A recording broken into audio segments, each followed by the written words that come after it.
Hello everyone, welcome back another week of Major League Commander. Another game to watch. Today we're gonna be playing 4-color Protean Hulk, the Spike deck. So let's see what our pod is.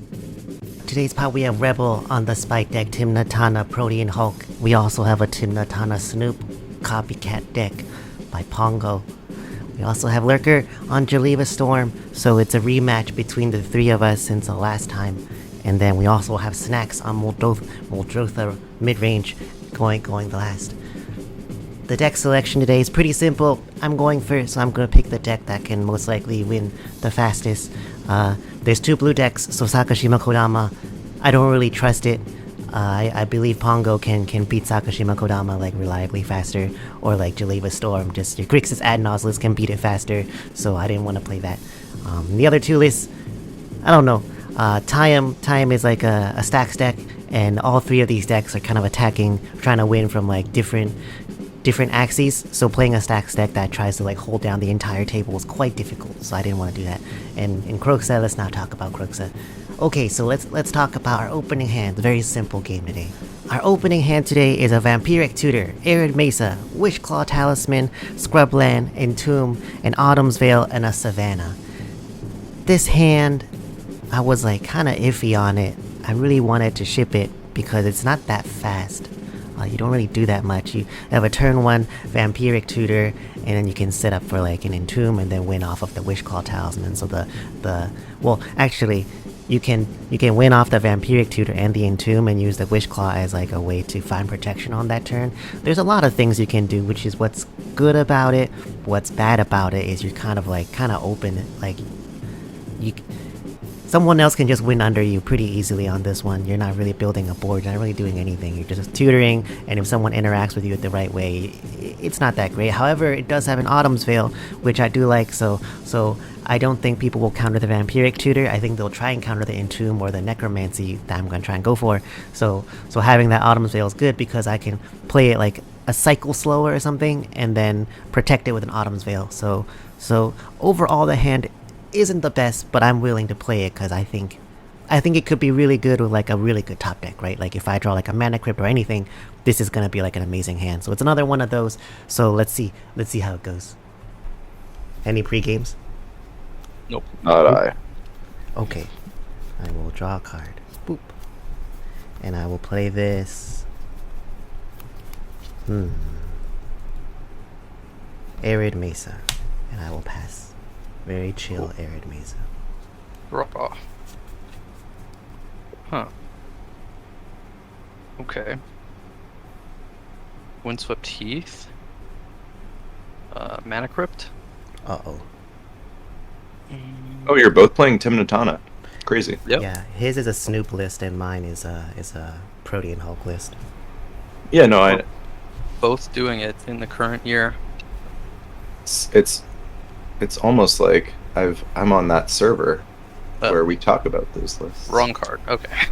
I'll go grab a... Well, actually. Sack a Mana Crypt to go find a fetch land. Yeah. Here. I'll play a Talisman. Sounds good.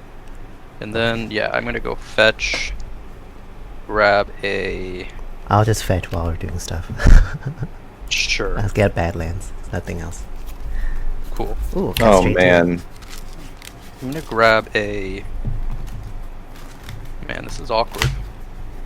I guess a Plateau. Yep. Then I'll pay red for a Snoop. Wow. Do we just lose now? No. Well, Not What? yet. There's like no. What? It's a lot more complicated than that. don't you have to? It's like you need the matron or whatever to stack the top of the Yeah. deck, right? Okay.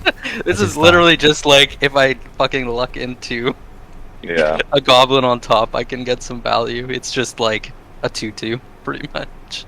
So what is the top card of your library after shuffles? It's not revealed. Oh, it is play. Play with the top card of your library Yeah, it revealed. is. First line of Snoop. Well, I'll let you know. I thought it was you can look at it and cast it if it's a God, goblin, no, it's a but- red card, dude. Yeah.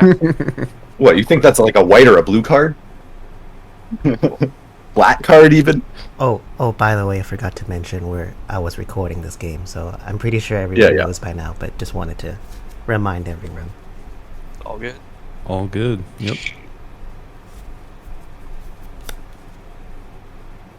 All right. We'll give it one last little healthy shuffle here. All right. I'm gonna go if you're done. Top card is an Enlightened Tutor. Cool. Yeah, that's turn. All right. I'm going to play a Watery Grave, and I'll lose 2. And Mana Evault, Nice. Mm-hmm. and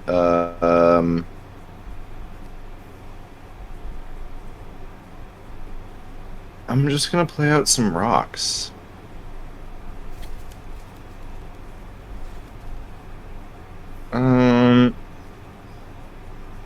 Gonna go. Is that Signet Talisman Pass? All right. Draw.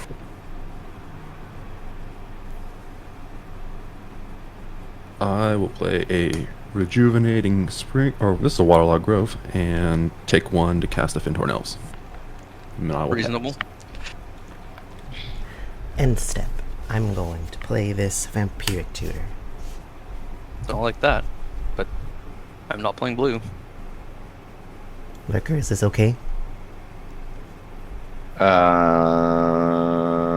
Yeah. What do I get with this? Uh-oh. A Mystic Remora. Wait, no. Yes. A Ristic Study. Wait, no.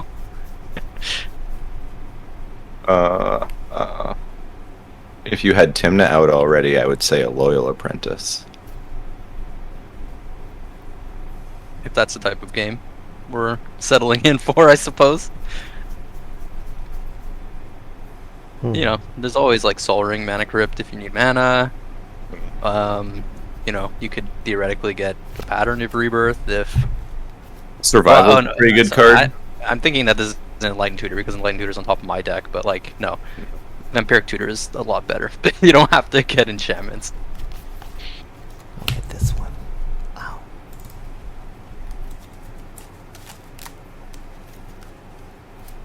I suspect a Sack Outlet, Reanimation spell.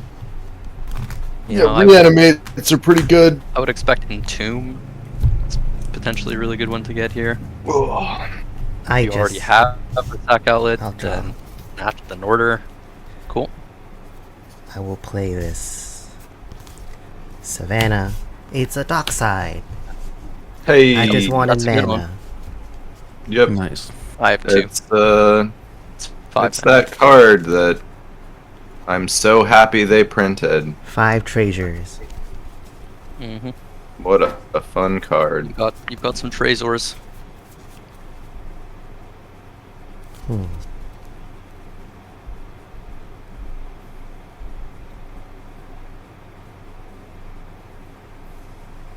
I'll spend- Goblin Bombardment Reanimate. Oh, that'd be sick. No.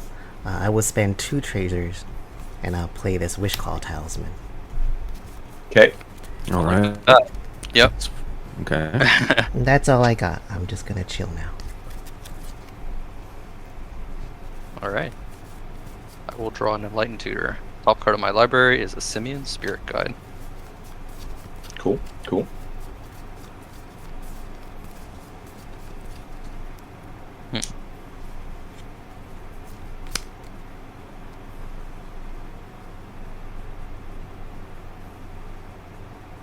I mean, I guess we're casting Tymna? Is that what we're doing with our lives here?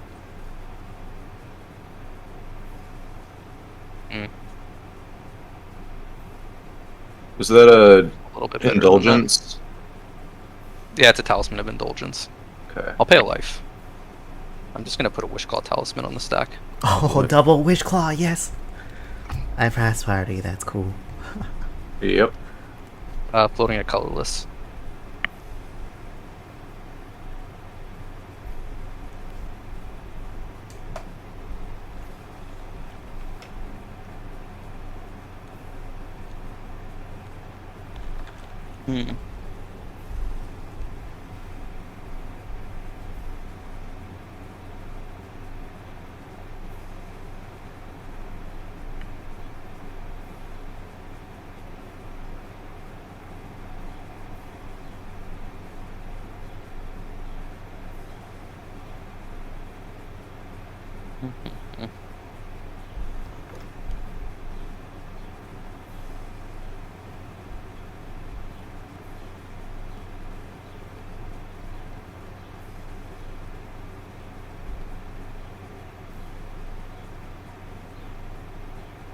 I think I'll just pass there.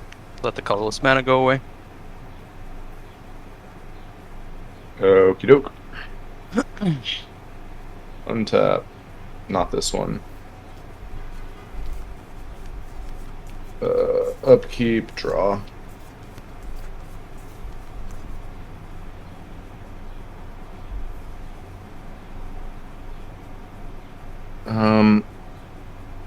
Can I do a real quick cards in hand and cards in graveyards? 4. 2 cards in graveyards, 4 cards in hand. 4 cards in hand, 1 card in graveyard. 6 cards in hand, no cards in graveyard. Okay. The graveyard deck has the fewest cards in graveyard. Makes sense. I'm gonna play Bloodstained Mire. I will say that we are almost certainly just dead to Rebel next turn. Oh, I just have a Wish Claw. And 5, maybe 6 mana. If I have a sack outlet, maybe, right? Cause 1 would be for pattern, and then 4, it's 5, and then 6. Okay, yeah. If I have a sack outlet. There's like a lot of many combinations of things that you could have. I'm just gonna crack my fetch for Volk and cast my commander. Sure. So everyone exiles the top 3, right? Top 4. Top 4. Even. Okay. Once I find this Volk, swear I've got one. Promise, guys.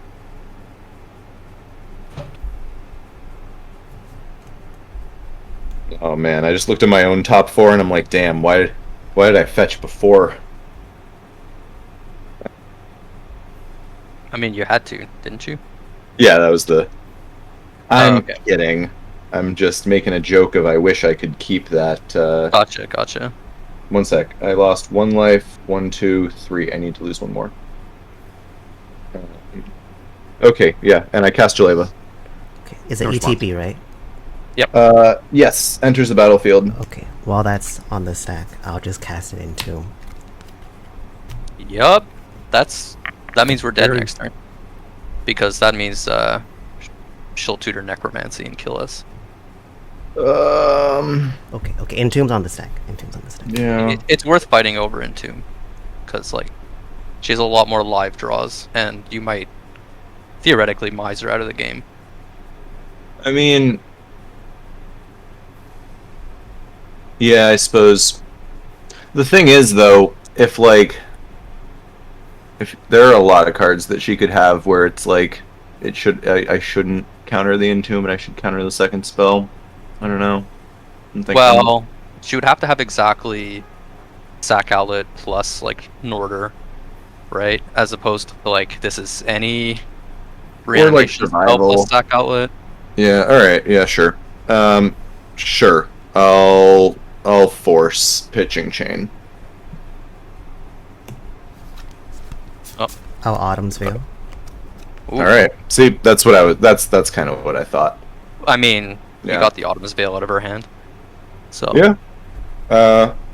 Resolves. Autumn's Veil resolves. yeah, I don't have anything unfortunately. Yeah. I'll just. At the end of the day, like, you know, you were gonna run into that Autumn's Veil no matter what, right? That's true. You might as well. Yeah. It's true. And now we need snacks to save us. Yep. You got this, Max. I believe in you. All right. Snacks could also just have like a reanimate himself. I do run all yeah. that. yeah. That'd be Sure. sick. That would be nice. Hulk. It is Yep. Protean Hulk. Big surprise. Makes sense. Alright. And once Rebel is done shuffling, y'all exile I top can 4. do the- Yep. Oh, I should shuffle on camera. That is. So one of them is Simian Spirit Guide, so that's just not useful for you. Oh, what if this gives Pongo the nuts? Instants and sorceries you care about, decay. right? One, Oh, I stole your loyal apprentice. Oh, four.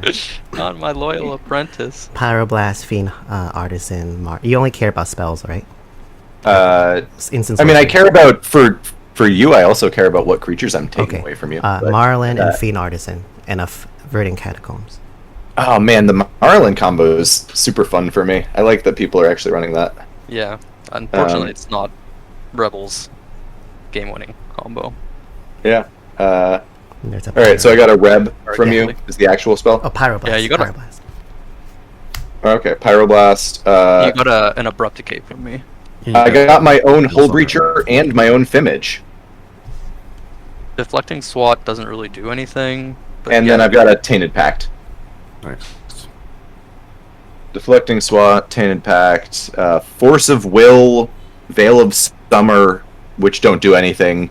Pyroblast, I guess, does more than those, but not by much. And an A-Decay. Oh, I thought he Wow. cast the Force of Will. What? I thought he cast the Force of Will. I'm getting from Snacks. Snacks Snacks is is Force of Will. Mm-hmm. Yeah, the counter magic usually. Oh, you kinda Lurker just cast it. throw I didn't see it. I right didn't into see it. exile. Okay. Because like you can't really put counter magic on the stack. Right, With it just Jeleva. doesn't do anything. Yeah, so you can draw a card theoretically with Veil of Summer, the Deflecting SWAT, and the Force. I mean, it would have been cool for Snacks to have the Force, but I don't think he was going to draw into that this turn. Yeah. Alright, that's all I got. Good All luck. Untap. Keep draw. I will play a Polluted Delta for turn. And I will take 1, go to 38. And I would like to cast a Phantasmal Image. Oh, Oh, Snacks just wins himself. it's tough, but not impossible. I mean, wait, what's in his graveyard? Nothing. nothing. How many But- cards in hand? 1, 2, 5. 3, Five. 4, 5, 6, 7, 8. You're getting 8 treasures here? Well, I mean, Resolves. Rebel can crack a treasure, but Yeah. Yeah, I'm not cracking that treasure. I figured Rebel's not just gonna do that, then. yeah, sure. I have no response. I have no response. Yep. Unless Alright. someone can kill my Dockside or something. I don't have. I'll have it enter as a copy of Dockside. You have 8 treasures.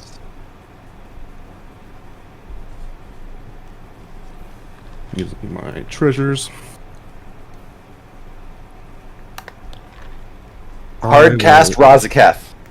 Sack 2 treasures for blue to cast a Thassa's Oracle. Oh, God. Wow, it's just like that. GG. I guess we lose. Yeah, I don't have any responses. Alright. Go down to 5. GG. Dockside is such a fun magic card. Isn't it? Alright. I king made. No. What a fast game. Sometimes cEDH is just like that. You know, sometimes people top deck like gods like I did in the past other games, and they just get like, they have Thoracle in hand and then just top deck a console, and they're like, oh, I win. So you can't really account for that. It's just like, okay, that's just how the game goes. So congrats, Snacks. In terms of gameplay, I was kind of expecting I was gonna king make someone that's just kind of the threat of being like the first player, the first person going for it is there isn't that much interaction in this pod. I don't think Pongo can be relied on as like a interaction here. He's trying to win himself. He's proactive too. Lurker is playing a blue deck, but also is still a storm deck. So if anything, Lurker will wanna like interact, but won't have that much interaction because he's probably mulliganing for like an Adnos or something like that. And then Muldrotha is the most likely, I think, to have like interaction. But if Muldrotha is winning, then that's that, right? No one else is gonna try and stop him. So that's just kind of something I was thinking. I didn't expect I was gonna king make Snacks. I was actually expecting a king make the other two players, but king making nonetheless. I was trying to think of like a line before going into the game of like winning instant speed. But the hand didn't give me that. I was hoping I would have like a Goblin Bombardment or like a Greater Gargadon, so I have a sack outlet, and then find a way to maybe Necromancy like a Protean Hulk underneath someone's win after all the interactions gone. So that was the ideal, but the hand didn't give me that, and the draws didn't give me that. So what we did instead is the Vampiric Tutor for the dock side, set up all that mana because I also drew a Veil of Summer, so I have a Veil of Summer, Autumn's Veil, double protection. It seemed like that was like the way to go with how the game was going. Everyone's playing out their rocks. It didn't seem like there's that much interaction, so it was pretty safe to be very proactive there. I think the only major decision point to talk about here is that Entomb, because if I didn't Entomb there, Lurker would have interaction to stop the Thoracle. But again, you really can't expect stuff like that. But the reason why I Entomb there, and I don't think that was the right time to Entomb. I think it was better to not do that and do it on my turn, because I can play a Veil of Summer as a green silence and then go through my line. It was going to be the same regardless of my mana because of treasures. But I really wanted to Entomb there because every single time I played this deck in practice, someone would like hit me with a Ragavan or activate their like Lannis or like something dumb like that, and the chances of them hitting exactly what I needed was so low, and I'd be like, oh, that's fine, go ahead. And every single time they get my pattern, they get like exactly the thing I was going for. So I was like, I don't wanna risk it with this time. There's 4 cards. I'm so close. I can protect this Entomb. I'm just gonna get that Protean Hulk out of the deck, even if he exiles some important parts of my combo, which could have happened. At least I have a Protean Hulk in the graveyard that I can Necromancy and figure out from there. So, yeah, that was why the Entomb. That was why I cast the Entomb. I don't think it was right, but just like, man, that bias from all the game history and practicing, just like, can't do it. Had to Entomb there. So, who knows? Maybe Snacks also just had interaction there, so you can't really think like that. Anyways, that was a good game. The code for this week is Pure Spite. Pure Spite, no spaces. Pure Spite. Go get the Alter Sleeve. Enter that raffle to get the decks, to get the Spite deck. That is the end of the Spite deck. You'll never see it again in the MLC. I played it 3 times, so now it's the rest of the decks. Let's see how they do. I'll see you all next time.